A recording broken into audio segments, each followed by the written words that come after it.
Have you ever seen those people who can eat anything they want and still lose weight?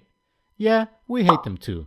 However, there is some truth to losing weight for the average person without having a diet entirely consist of eating chicken and asparagus 3 times a day. The secret? Well, it's not really a secret. It's simply eating under your daily caloric expenditure, also known as a caloric deficit. Now, whatever those calories can consist of is important, but if you manage it correctly, you may be able to fit a donut or two. Here's what you need to know to begin losing weight by being under a caloric deficit.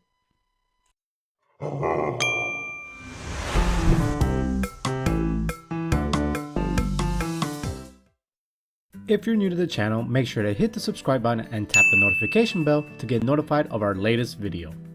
What is a caloric deficit? Many people consume more calories than they need to maintain their weight each day. When you consistently eat more calories than your body needs, the extra calories are stored as fat. So how do you get rid of the extra fat and lose weight? You create a caloric deficit. This energy deficit happens when you eat less during the day. If your body doesn't get the calories it needs to perform all of its necessary functions, you create a caloric deficit. When you create a caloric deficit, your body gets energy or fuel from stored fat. This is the extra fat that you carry on your hips or thighs, in your belly, and throughout your body. Stored fat is stored energy. Your body can use it to keep moving instead of using energy from food. And when your body burns fat for energy, you lose weight. Creating a calorie deficit for weight loss. While it seems simple to create a calorie deficit and lose weight, many dieters struggle with the process. For weight loss to occur, you need to create a specific energy deficit. Researchers estimate that you need a calorie deficit of 3,500 calories per week to lose just 1 pound of fat. Now that seems like a lot of calories, doesn't it? While the total number seems high, the weekly energy deficit can be broken down into daily deficit to make weight loss more manageable. If you create a caloric deficit of 500 calories per day, you'll reach a total deficit of 3,500 calories per week. To get you started, here are 3 simple steps. Number 1, eat less food. If you want to lose weight, you'll need to cut calories from your maintenance mode to see results. By portioning up your meals, cutting back on snacking, and choosing lower calorie foods throughout the day, you'll naturally consume fewer calories. And if you reduce your caloric intake enough, you'll create the calorie deficit needed to initiate the weight loss process. 1 pound of fat is around 3,500 calories, and they say fat loss to go off is about 1 to 2 pounds per week. To lose 1 pound of fat per week, you'll need to make sure that while eating less foods, your diet meets the 500 calorie deficit each day. Number 2, get active. The number of calories your body needs each day depends on your activity level. That includes the exercises you do every day and also your non-exercise physical movement. If you increase the number of calories your body needs but still consume the same number of calories from food, you'll reach a calorie deficit. Start by getting an idea of your basal metabolic rate, otherwise known as BMR. Perform a quick Google search for a BMR calculator and input your details such as weight, height, age, and sex. If it's available to you, the best way to get a BMR is by going into a lab designed to get the most accurate reading. But if it's not available to you, performing the search for the BMR calculator will suffice. Gaining muscle is a great way to get closer to any weight-related goals you may have and also feel healthier all around. One thing to keep in mind, however, is that your BMR will increase as you gain muscle. So when you have more muscle, the amount of calories your body needs to regenerate that tissue is significantly increased. Step number 3, combine diet with exercise. Most successful dieters combine diet and exercise to lose weight. That means they might eat 250 fewer calories each day and then go for a 60-minute brisk walk to burn an additional 250 calories, which would then total their calorie deficit to 500 calories.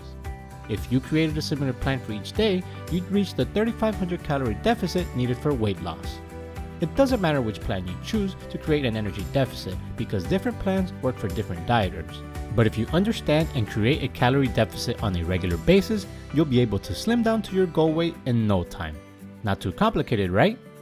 Cutting calories from your diet to create a calorie deficit doesn't necessarily require drastic changes. In fact, there are several strategies out there that can help you reduce your calorie intake to lose weight and maintain it without actually counting calories.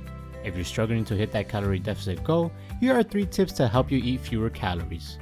Number 1, don't drink your calories.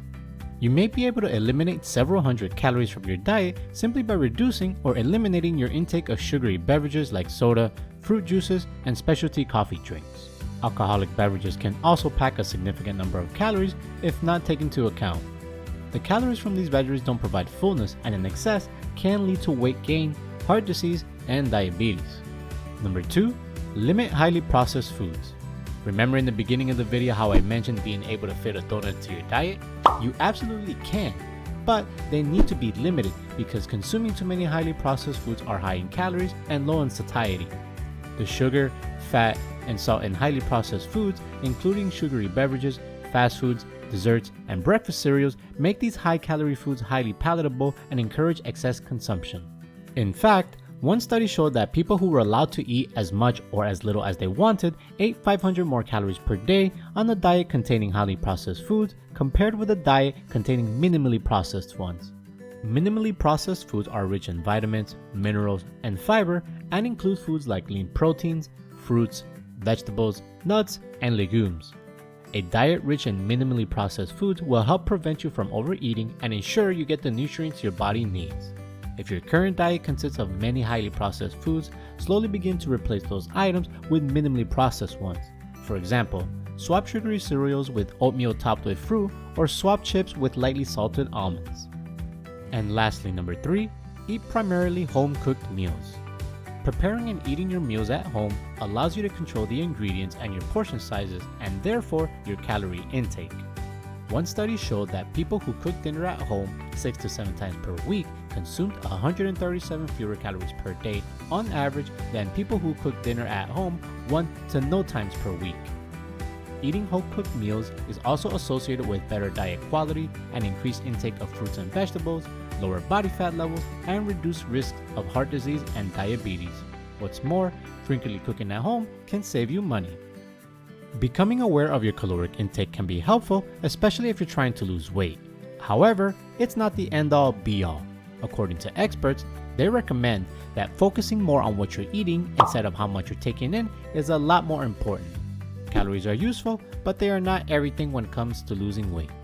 When you eat real food, such as fruits, vegetables, nuts, seeds, whole grains, dairy, and lean meats, the calories take care of themselves because you get full before you consume too many. So no matter what your health and fitness goals are, being mindful about the food you choose and listening to your body's satiety cues will be the best option overall. Let us know in the comments below if you know of any other helpful tips. As always, make sure to like, subscribe, and hit the notification bell as it helps support the channel to keep producing more content. Until next time.